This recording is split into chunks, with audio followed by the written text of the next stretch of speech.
जो बच्चे नीट का तैयारी कर रहे हैं उनके मन में एक डाउट रहता है, क्या बायोलॉजी में 360 आउट ऑफ 360 लेकर के आया जा सकता है, और अगर हाँ तो 360 मार्क्स कैसे लेकर के आए। तो यहाँ पे मैं आप लोगों को अपना पर्सनल एक्सपीरियंस बताने वाला हूं कि किस तरह मैंने 350 स्कोर किया इन नीट एग्जाम। अगर आप भी एक सीरियस नीट एस्पायरेंट हैं तो इस वीडियो को एंड तक जरूर देखना।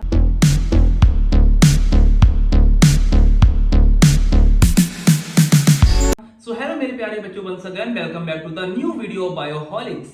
किसी भी एग्जाम को क्रैक करने के लिए सबसे पहले हमें यह पता होना चाहिए कि उसका सिलेबस क्या है। सेकंड थिंग कि जो वहां पे क्वेश्चन पूछे जा रहे हैं वो कहां से पूछे जा रहे हैं। एंड थर्ड थिंग जो सबसे ज्यादा इंपॉर्टेंट है, क्या हम उस लेवल का मेहनत कर रहे हैं। तो आइए जानते हैं कि तुम्हारा जो पेपर आता है वो पेपर कहां से डिजाइन किया जाता है।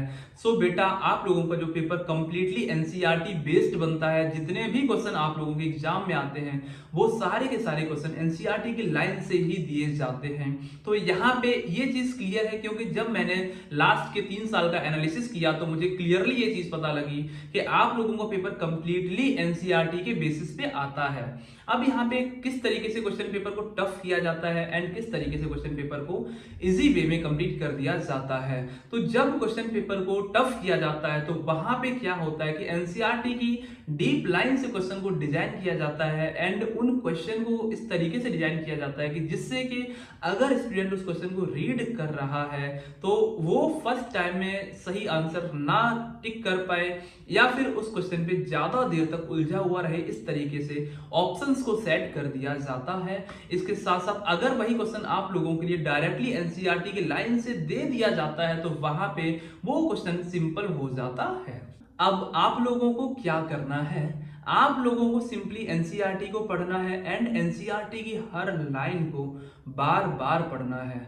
एक बार पढ़ लिया, आपको कुछ समझ में आएगा, इसके बाद आप दोबारा फिर से रिवीजन करेंगे, फिर से आपको कुछ समझ में आएगा, उसके बाद आप फिर से रिवीजन करेंगे। एंड मैं आपको इस बात की गारंटी देता हूं कि आप जितने भी बार पढ़ेंगे अपनी एनसीईआरटी को, आपको हर बार कुछ ना कुछ नया देखने के लिए मिलेगा। तो ये एक चीज सिंपल है कि आप लोगों को एनसीईआरटी को बार बार पढ़ना है। इसके साथ साथ अब आप लोगों को क्या करना है, जब आप लोग अपनी एनसीईआरटी का रिवीजन कर रहे होते हैं तो आप डिफरेंट कलर के हाइलाइटर्स को यूज करिएगा। डिफरेंट कलर के हाइलाइटर यूज करने से आप लोगों को क्या फायदा है, चलिए जान लेते हैं। आइए सबसे पहले मैं आप लोगों को अपनी एनसीईआरटी दिखाता हूं, उसके बाद हम चलते हैं कि एनसीईआरटी को किस तरीके से पढ़ना है। ये है हमारा क्लास 11 का एनसीईआरटी एंड यहाँ पे आप लोग देख सकते हैं कि मैं किस तरीके से पॉइंट्स को हाईलाइट किया करता था। यहाँ पे मैंने रेड हाइलाइटर का यूज किया है एंड ग्रीन हाइलाइटर का यूज किया है, या फिर येलो आप मान सकते हैं इस तरीके से। और जो इंपॉर्टेंट पॉइंट्स हुआ करते थे उनको मैं इस तरीके से साइड पे लिख लिया करता था। तो ये काम आप भी कर सकते हैं। चलिए, ये है मेरा क्लास 12 का एनसीईआरटी। बहुत गंदा हालत हो रखा है इसका, क्योंकि काफी ज्यादा पढ़ा था एनसीईआरटी को। यहाँ पे मैंने इंपॉर्टेंट पॉइंट को हाईलाइट करके रखा हुआ है एंड यहाँ पे मैंने डिफरेंट कलर के हाइलाइटर को यूज किया हुआ और इंपॉर्टेंट पॉइंट्स को मैंने यहाँ पे लिख रखा है। चलिए, इन द सेम वे आप भी अपनी एनसीईआरटी को डिफरेंट हाइलाइटर से मार्क कर सकते हैं। मान लीजिए जो आपके पीवाईक्यूज में क्वेश्चन पूछे हुए हैं, जिस तरीके से मैं हाईलाइट करके रखता था एक रेड हाइलाइटर से, आप लोग भी अपने एक स्पेसिफिक हाइलाइटर से उसको मार्क करके रख सकते हैं। इससे फायदा आपको क्या होने वाला है कि जब आप दोबारा एनसीईआरटी का रिवीजन करने बैठेंगे तो आपके मन में एक चीज क्रिस्टल क्लियर हो जाएगी कि जो पीवाईक्यू है वो कुछ इस तरीके से आए थे एंड आपको ये भी पता रहेगा कि ये क्वेश्चन पहले पूछा हुआ था, तो आप वहां पे ज्यादा फोकस कर सकते हैं। इसके अलावा रीडिंग के दौरान जो आपको इंपॉर्टेंट पॉइंट्स लगते हैं उन पॉइंट्स को आप डिफरेंट कलर के हाइलाइटर से मार्क कर सकते हैं। जैसे कि मैं जनरली येलो या ग्रीन हाइलाइटर यूज करता था। तो वहां से आप लोगों को क्या फायदा होने वाला है, वहां से आपको ये फायदा होने वाला है कि जब आप दोबारा पढ़ने बैठेंगे तो आप लोगों को ये पता लगेगा या तो ये पॉइंट आपका वीक था या फिर ये पॉइंट आपके लिए इंपॉर्टेंट है कि इन फ्यूचर पूछा जा सकता है। इस तरीके से आप डिफरेंट कलर से अपनी एनसीईआरटी को हाईलाइट कर सकते हैं। इसके साथ साथ जैसा कि मैंने आप लोगों लोगों को दिखाया था कि मैं जो साइड में जो कॉलम खाली पड़ा हुआ होता उस कॉलम पे मैं लिख लिया करता था जो इंपॉर्टेंट पॉइंट्स हुआ करते थे, जैसे कि डेट्स हो गई या फिर कोई एक फ्लो चार्ट मुझे बनाना है, इन सारी की सारी चीजों को मैं साइड पे लिख लिया करता था। आप भी सेम काम कर सकते हैं। इससे क्या होगा कि जब आप पढ़ने बैठेंगे तो आपका जो ध्यान है वहां पे जाएगा और आप जब बार बार उन चीजों को देखेंगे तो वो सारी की सारी चीजें आपके माइंड सेट में बैठ जाएंगी, सबकॉन्शियस माइंड में आ जाएंगी एंड आप जल्दी से अपना रिवीजन कर पाएंगे। हालांकि जब मैं तैयारी कर रहा था उस टाइम पे, जब मेरा नीट का एग्जाम था, मैंने विद इन अराउंड 10 आवर के अंदर पूरी एनसीईआरटी के हर पॉइंट को कवर कर लिया था। और ये फायदा था सिर्फ जो मैंने डिफरेंट डिफरेंट कलर से हाईलाइट किए थे उसका, और जो मैं साइड पे लिखे हुए रखा था उन सभी चीजों का ये फायदा हुआ था। इसके साथ साथ आप स्टिकी नोट्स बना सकते हैं। स्टिकी नोट्स को भी आप चिपका सकते हैं क्योंकि इतना एक्सेस बहुत ज्यादा स्पेस नहीं होता है, तो आप उनको भी चिपका सकते हैं ताकि जो चीजें इंपॉर्टेंट हैं उन पे डायरेक्टली आप जब अपनी एनसीईआरटी को ओपन करेंगे तो वहां पे आपकी निगाह पहुंच सके।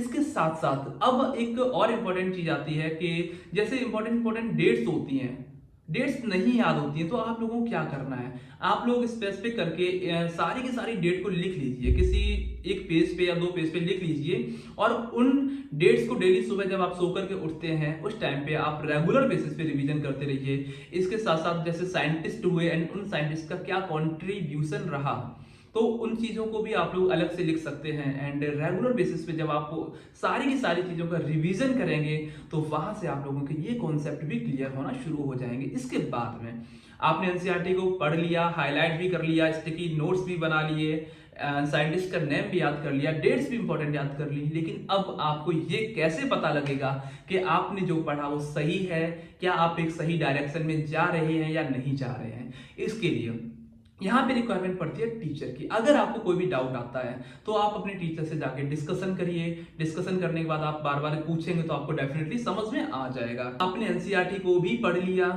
टीचर से आपके डाउट जो थे वो भी क्लियर कर लिए, अब बारी आती है क्वेश्चन प्रैक्टिस करने की। क्यों क्वेश्चन प्रैक्टिस करना बेहद जरूरी है आप लोगों के लिए। तो क्वेश्चन प्रैक्टिस आप ऑफलाइन मोड में भी कर सकते हैं एंड ऑनलाइन मोड में भी कर सकते हैं। हालांकि ऑफलाइन और ऑनलाइन मोड का दोनों का अपना बेनिफिट है, मैं आपको बता देता हूं। आपका जो एग्जाम है नीट का वो ऑफलाइन मोड में होता है, तो वहां पे आप लोगों को ऑफलाइन मोड का जो प्रैक्टिस करना है बहुत ज्यादा आपके लिए इंपॉर्टेंट रहेगा।